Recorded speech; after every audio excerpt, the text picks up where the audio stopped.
يعطيكم الصحة. Avant de commencer, je tiendrai à souligner qu'on avait tenu pour rendre hommage et on s'incline toujours devant la mémoire de nos martyrs à l'occasion du 17 octobre. Mais aussi, il faut souligner que le mois d'octobre est plein de dates émouvantes, telles que le 5 octobre 88 qui nous permet aujourd'hui d'être ici, de parler en toute démocratie, tel que le 9 octobre 88 où le feu Matoub El Ounas a été mitraillé par le jour d'un brûlé national pour les libertés démocratiques. Et aussi, on ne doit pas oublier, et surtout, mes amis de la presse, il est de votre devoir, il vous est interdit aussi d'oublier le 18 octobre qui représente la date de l'assassinat du premier journaliste, en l'occurrence Smaïl Issa, le 31e anniversaire de son assassinat à Nerma.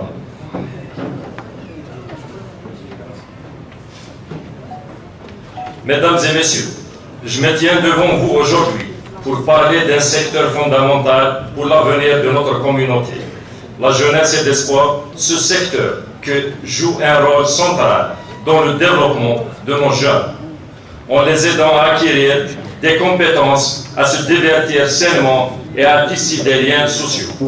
Toutefois, malgré son importance, nous faisons face à des défis majeurs que nous devons aborder ensemble. Pour l'état actuel des infrastructures sportives, bien que nombreuses, elles restent insuffisantes pour répondre aux besoins croissants de notre jeunesse. Plusieurs installations souffrent de vétusté et manquent de moyens matériels et humains pour fonctionner correctement. De nombreux terrains de sport et espaces de loisirs nécessitent des opérations de réhabilitation urgentes pour redevenir attractifs et adaptés aux attentes des jeunes. Il est aussi essentiel de comprendre que la question de la jeunesse et des sports ne concerne pas seulement la DGS.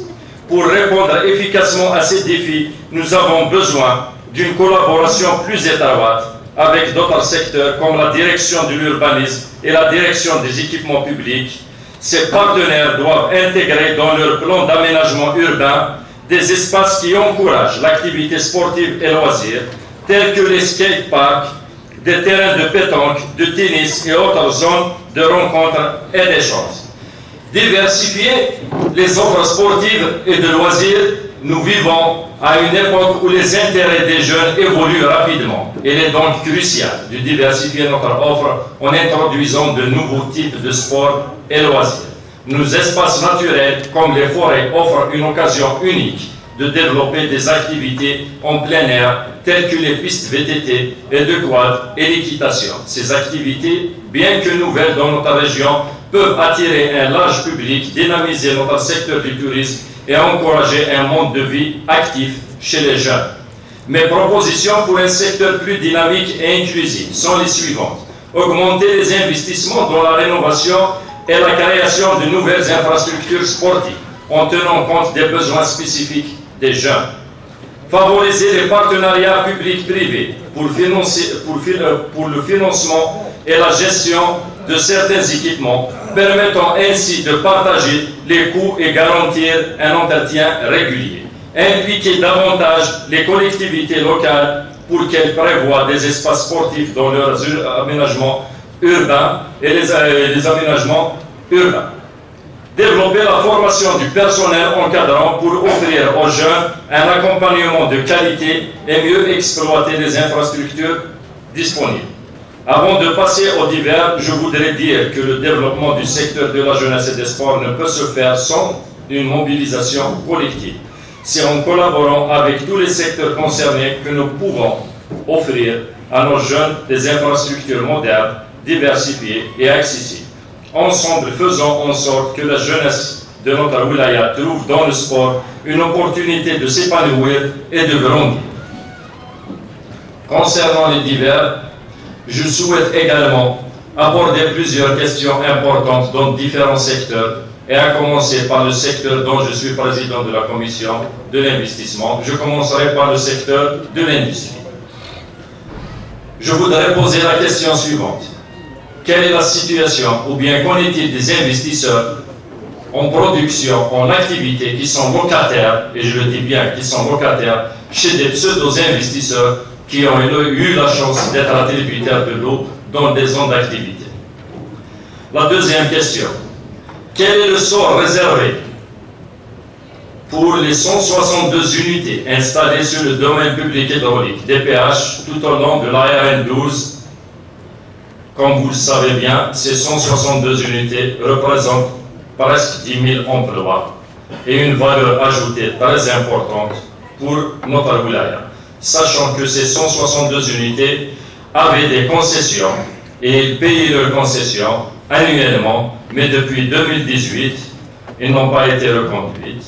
La situation sur laquelle je me suis penché, si vous vous souvenez bien, le 21 décembre 2022, session réservée à l'investissement, où j'avais même demandé à M. Le Wali de traiter ce dossier du cas par cas et sur le soir sur les mises en demeure et de voir vraiment de très près leur situation.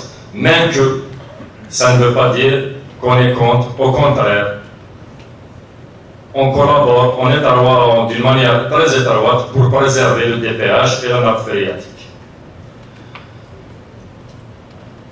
La troisième question, surtout qui concerne les deux zones, la zone industrielle de la mise en Tizianif et la zone de Makouda, pourquoi on observe toujours du retard dans la réalisation de nos projets? On l'a toujours dit, est-ce que c'est un problème de maturité, est-ce que c'est un problème de planification sur le projet? Ces deux zones, la zone industrielle de la mise en Tizianif et Makouda, étaient prévues pour un délai de réalisation de 8 mois et on est à 23 mois. Et ce n'est qu'après, à chaque fois, ce n'est qu'après le lancement d'un projet qu'on se retrouve devant des blocages qui ne devaient pas exister s'il y avait une planification ou une maturation. À l'exemple de Dra el-Mizan Tizianif, on est bloqué. Ils ont fait le goudron du côté de Dra el-Mizan. On se retrouve le problème de l'ADP. Pour installer l'ADP de gaz, il faut penser à la servitude. Est-ce qu'on va l'implanter sur le chemin du gaz ou comment faire? C'est des choses qui devaient se faire bien avant le lancement du projet, c'était à l'étude. C'est après le lancement du projet qu'on découvre qu'il y a deux conduites d'eau importantes qu'il faut aussi déplacer. Il faut lancer une unité d'un cahier de charges. Tout ça a créé un retard tout en sachant que ces études ont été faites bien avant que cette zone était gelée. C'est-à-dire qu'ils avaient tout le temps de maturer l'étude et le projet. Et aussi, la quatrième question, c'est la fameuse zone d'activité de Tel Athman.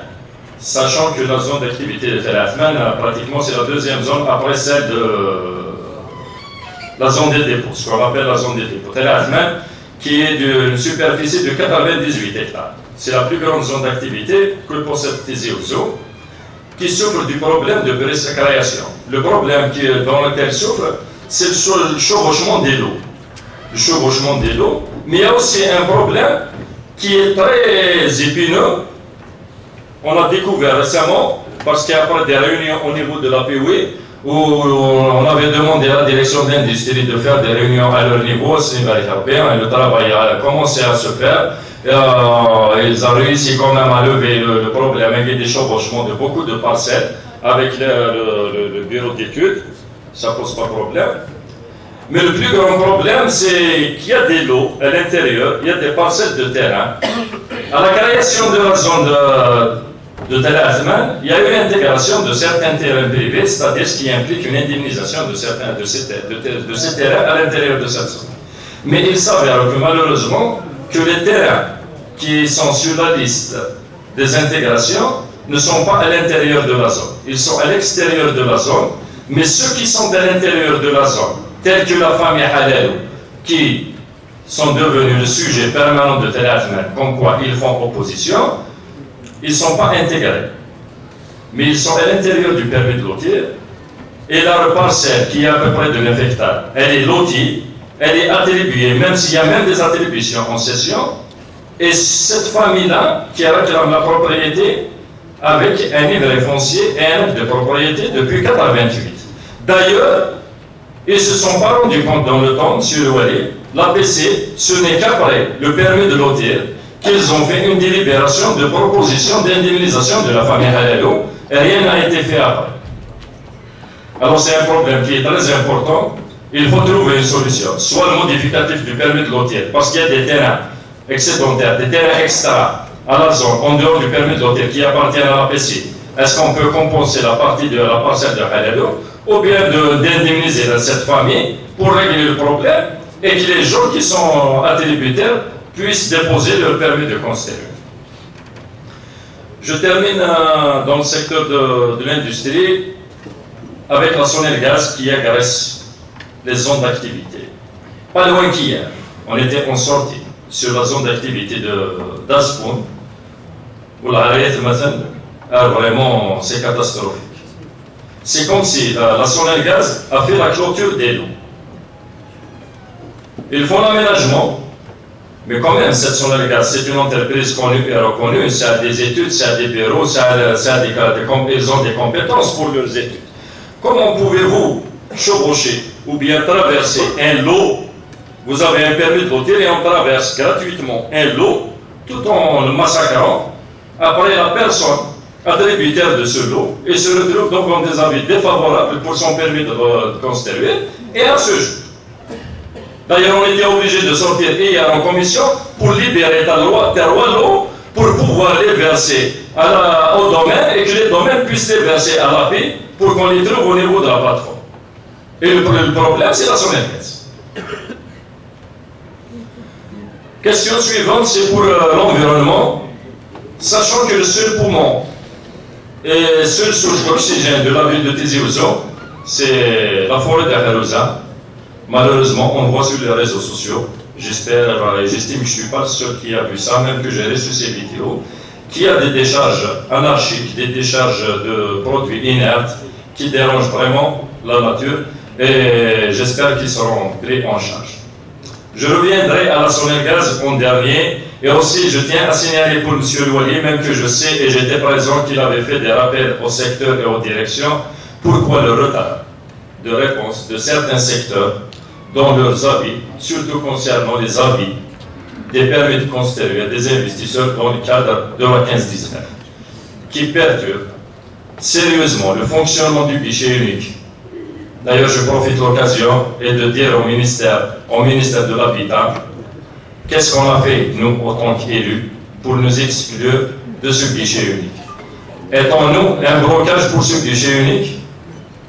Et j'estime que c'est le contraire, du moins au niveau de la Oulaye de Tizi Ouzou. Et je sais que le directeur de l'urbanisme et tous les directeurs présents au niveau du guichet unique vont témoigner de notre rapport et de notre disponibilité pour dénouer, pour les accompagner, pour travailler ensemble, pour régler les problèmes des permis de construire au niveau du guichet unique de Oulaya. Malheureusement, un arrêté du ministère est arrivé et tombé qu'ils nous ont exclus du guichet de Oulaya en tant que membres permanents et représentants du peuple.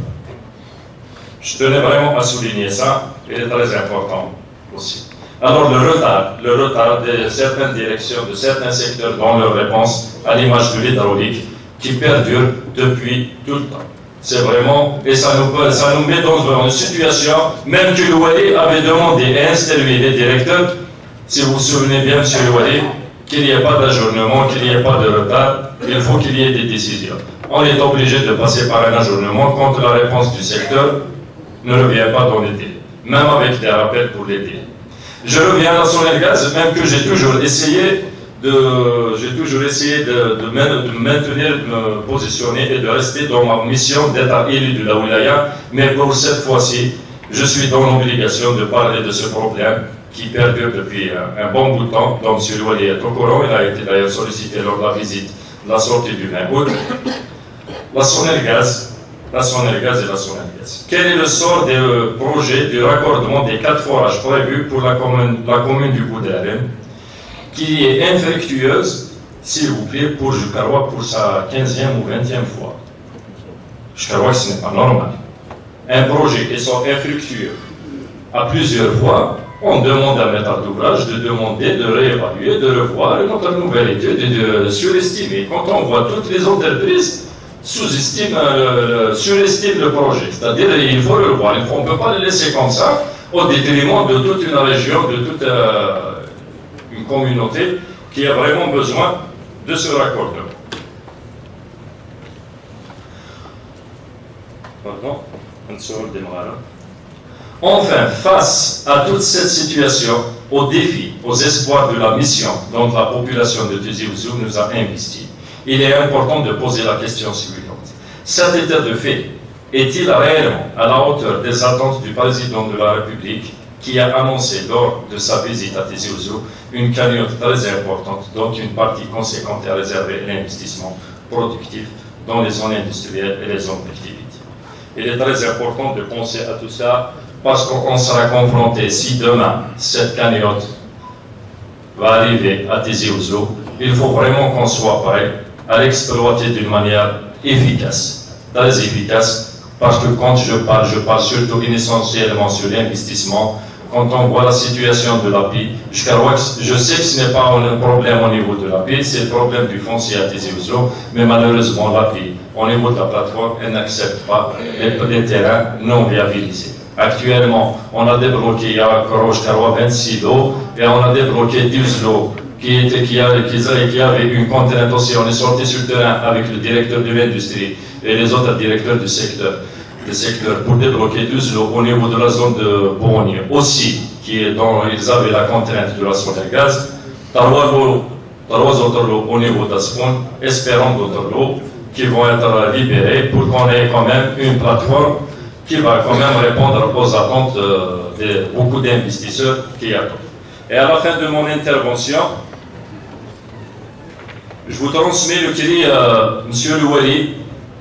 C'est le cri de détresse du Carroisson Rouge de Dara Ben Khda qui lance un appel urgent pour l'ouverture du centre d'hébergement aménagé au profit des malades cancéreux issus de différentes wilayas et qui devrait être inauguré le mois passé.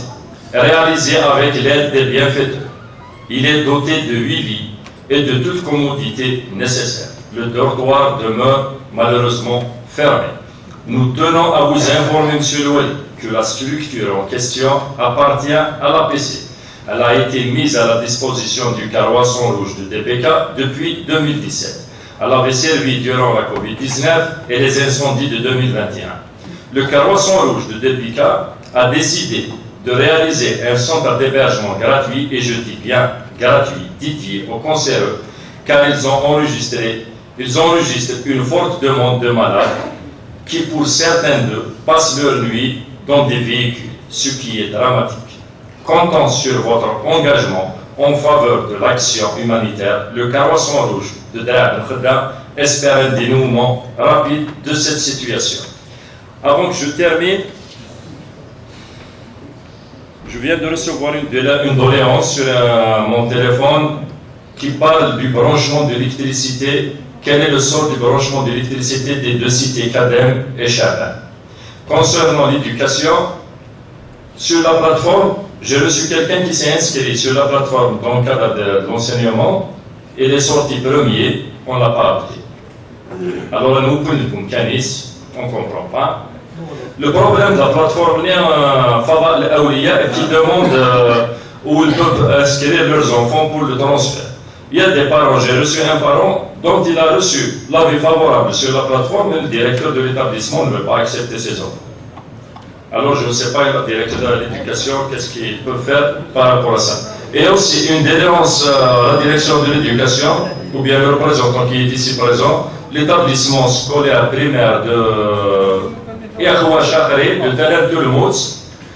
Ils ont fait des réclamations des parents des mères qui ont été réclamés concernant un enseignant qui a été muté au niveau de cet établissement, qui agresse leurs enfants à plusieurs reprises.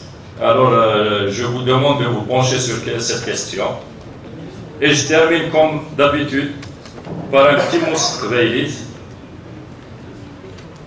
وجينا ثاني كليفانا فرانكوفون وجينا محمد تازروت إثنان أسميت في الغربة إناس الشيخ سعيد بسفرو إناس إلى قد الوالد محمد تازروت lui a répondu نكرد الراس كان شي طاقة يسمح إناس اسمها روحها إلى قال عهدا سوغالين ألم مثنيجر نرث عاود عمر إيمين قوماجيا ذي مضجع نهوث نقيم ذات القلوب ونسيري تنمية نمو.